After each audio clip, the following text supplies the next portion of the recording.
안녕하세요, 주인씨입니다. 지난 영상에서는 애프터 이펙트를 제일 처음으로 켰을 때 알아야 하는 컴포지션 설정 방법에 대해 알려드렸는데요. 이렇게 설정도 할 줄 알고 애프터 이펙트를 실행은 시킬 줄 알겠는데 막상 켜보고 나서 당장 뭐부터 손대볼까 막막하신가요?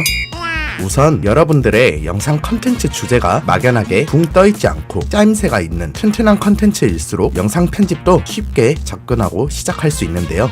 주인씨만의 생각일 수도 있지만 어떤 컨텐츠를 만들든지 자막은 정말 필수라고 생각합니다. 지금 저같이 모든 말들을 자막화 시킬 수도 있고 단순히 영상의 이해를 돕는 자막 혹은 편집으로만 웃길 수 있는 예능형 자막, 이렇게 자막의 종류는 정말 다양하고 심지어 자막만으로도 임팩트 있는 효과들을 연출할 수도 있습니다. 자, 이런 연출 우리도 할 수 있어요. 오늘은 자막을 넣는 방법 그리고 자막 텍스트에 입힐 수 있는 간단한 포인트들을 알려드리겠습니다. 그리고 하나 더 정말 중요한 주인씨 채널을 구독하는 방법도 알려드리겠습니다.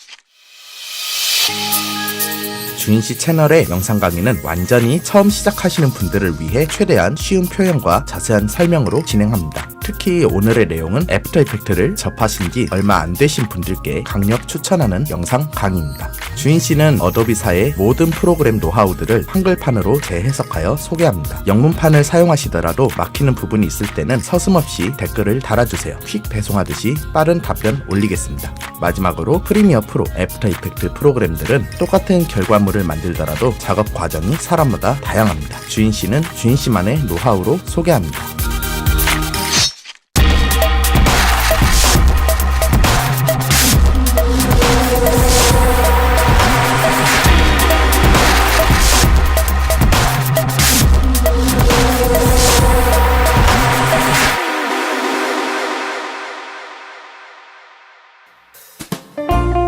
자, 그럼 애프터 이펙트를 실행시켜 볼까요?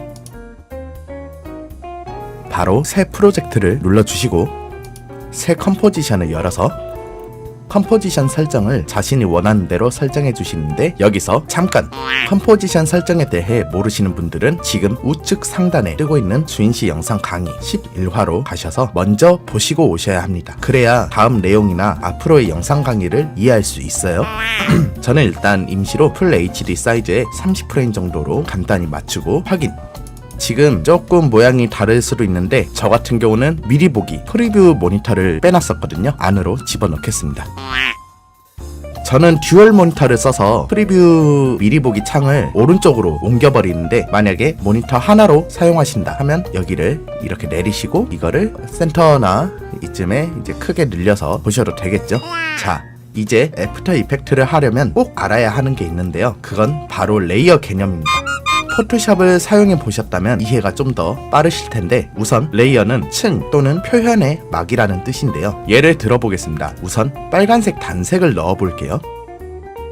자, 지금 상황은 원래 있던 검은 배경보다 더 앞에 화면 크기에 딱 맞는 빨간색 사각형이 놓여진 셈입니다. 이제 이 빨간색 사각형 크기를 줄여 볼게요. 뭐 대충 이렇게. 여기에서 이번엔 화면 크기에 딱 맞는 파란색 사각형을 놓아보겠습니다. 파란색. 이러니까 지금 빨간색 사각형이 안 보이시죠? 눈치가 빠르신 분들은 지금 이 순간 이해했겠지만 빨간색 사각형은 파란색 사각형 뒤에 있는 셈입니다. 그러니까 이쪽 컴포지션을 보시면 빨간색보다 파란색이 더 위에 있죠? 그렇습니다. 지금 이쪽 틀을 보시면 위에 있는 놈이 아래에 있는 놈보다 더 앞에 있다는 뜻이 됩니다. 그러니까 빨간색을 더 위로 올리면 이렇게 파란색 색깔인 레이어보다 더 앞에 빨간색이 있는 셈이 되는 거죠. 그리고 이런 하나하나들을 레이어라고 합니다. 이렇게 사진, 그림, 혹은 이렇게 영상을 끌어올 때마다 하나하나의 레이어 단위가 되고, 즉 텍스트도 그렇고 여러가지 모든 모양들도 전부 레이어인 셈입니다. 이 개념을 알고 작업을 하셔야 나중에 위에 있는 레이어 때문에 다른 게 안 보이시거나 가려질 때면 바로바로 위치를 바꿔서 조정할 수 있겠죠? 자, 다시 원래대로 돌릴게요. 참고로 지우는 건 그냥 딜레트 키입니다. 레이어를 선택하고 딜레트 키를 누르시면 됩니다. 그럼 이 옆에 있는 길다란 불그스름한 막대기는 뭘까? 이건 해당 레이어가 언제부터 언제까지 보여질지를 뜻합니다. 그리고 영상같이 애초에 길이가 정해져 있는 그런 파일이 아닌 이상은 사진이나 어떤 모양 이런 레이어를 넣어도 제일 처음부터 끝까지 꽉 채워져서 생성됩니다. 그리고 막대기가 있는 구간 내에서는 넣고 싶은 효과들을 얼마든지 자유롭게 넣을 수도 있습니다. 이 막대기는 왼쪽 끝 혹은 오른쪽 끝에 마우스를 대면 커서 모양이 이렇게 바뀌고요. 이때 클릭한 채로 좌우로 움직이면 길이 조절을 할 수 있습니다. 길이 조절이란 건 말 그대로 시간대를 조절하는 뜻이겠죠? 자, 이번 화에서 자막 넣는 방법을 알려준다고 해놓고 아직도 안 나왔네요. 지금까지의 설명을 여러분이 이해를 하셨다면 이제 텍스트를 넣어서 작업도 하실 수 있게 되었습니다. 미리 축하드려요. 그럼 바로 알려드릴게요. 자막을 넣는다는 거는 애프터 이펙트에서는 텍스트 레이어를 넣는다는 뜻인데 이 텍스트를 넣는 방법은 여러 가지가 있습니다. 상단 툴바에서 T자 모양을 클릭하셔서 미리 보기, 즉 프리뷰 화면 내에 갖다 대면 이런 커서 모양으로 변하는데 클릭하시고 글을 쓰는 방법. 더 위에 상단 메뉴에서 레이어, 새로 만들기, 텍스트를 클릭하는 방법.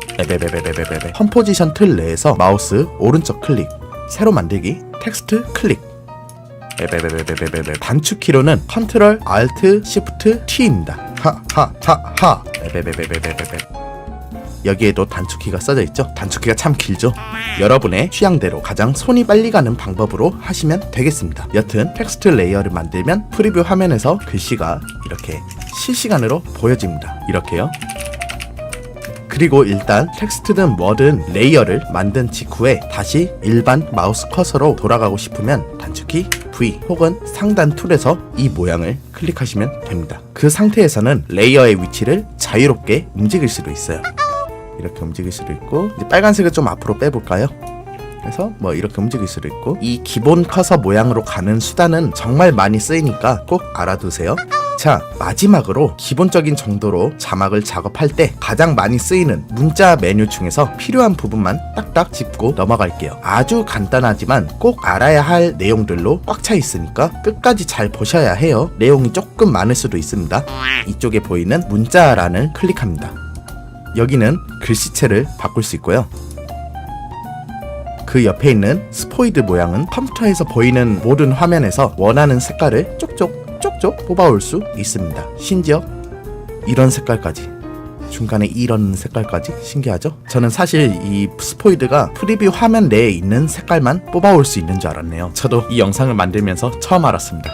어쨌든 그 옆에 두 개의 포개진 정사각형이 보이실 텐데 어떤 정사각형을 클릭해도 색을 선택하는 창이 뜹니다. 이렇게.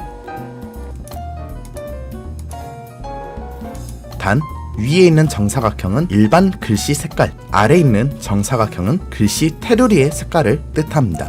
그 아래 TT는 글씨 크기를 조절할 수 있고요. 텍스트를 하나 만들어야겠네. 한번 클릭하셔서 직접 입력해서 조정할 수도 있고, 클릭한 채로 왔다 갔다 하시면서 조정할 수도 있습니다. 참고로 이렇게 클릭을 하거나 클릭한 채로 왔다 갔다 하는 조정 방식은 꼭 자막이 아니어도 애프터 이펙트의 모든, 그리고 프리미어 프로에서도 모든 수치를 조정할 때는 이 두 가지 방법이 공통적으로 쓰입니다. 자, 그 옆에 AA는 자막이 여러 줄일 때 줄 간격을 조정하는 곳입니다. 이렇게요. 귀찮으시면 자동으로 하시면 됩니다. 글씨가 너무 크다. 그 아래 있는 VA는 한 글자마다의 좌우 간격을 조정하는 곳입니다. 이렇게. 그리고 그 아래 이놈은 글씨 테두리의 두께 정도를 조정하는 곳입니다. 티가 확실히 나죠? 그 옆에는 테두리를 어떻게 칠해줄지를 선택하는 곳인데 이 부분은 저 같은 경우는 너무 안 써가지고 과감하게 패스하겠습니다. 궁금하신 분은 보고 따라 하실 때 한 번씩 눌러보셔도 좋을 것 같아요.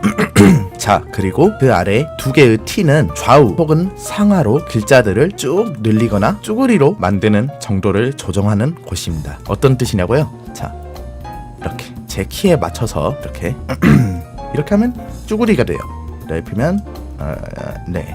마지막으로 간단하게 하나 더 알려드리면 이 아래 있는 단락 메뉴는 왼쪽 정렬, 가운데 정렬, 오른쪽 정렬, 이런 정렬을 설정하는 곳입니다. 진짜 마지막으로 이 맞춤 메뉴는 모든 레이어의 위치를 잡아줍니다. 예를 들어 이렇게 가로 가운데 맞춤을 누르면 가로 기준으로 이렇게 한가운데로 센터로 오고요. 세로 가운데 맞춤 이걸 누르면 세로 기준으로 한가운데로 자동으로 맞춰집니다. 즉 가로 세로 이렇게 두 번 누르면 정중앙에 오게 되는 거죠. 이 맞춤 메뉴는 글씨뿐만이 아닌 모든 레이어에서 다 똑같이 사용할 수 있습니다. 자, 뭔가 설명이 폭풍같이 지나갔죠? 영상이 끝나가니까 애프터 이펙트에 대한 마지막 꿀팁 하나 알려드리면 이 프로그램은 귀찮은 걸 많이 할수록 퀄리티가 높아져요. 그러니까 레이어가 많아지는 거에 대해 두려워하지 마세요. 주인씨는 영상 강의 하나 만들 때 레이어가 최소 200개 이상은 기본으로 넘긴답니다. 심지어 제 영상 퀄리티가 높은 것도 아닌데 말이죠. 자, 여러분 여기까지 보시느라 대단히 고생 많으셨어요. 제 영상이 마음에 드셨다면 아낌없는 구독 부탁드리고요. 여러분의 열정을 응원합니다. 그럼 다음 시간에 봐요. 안녕.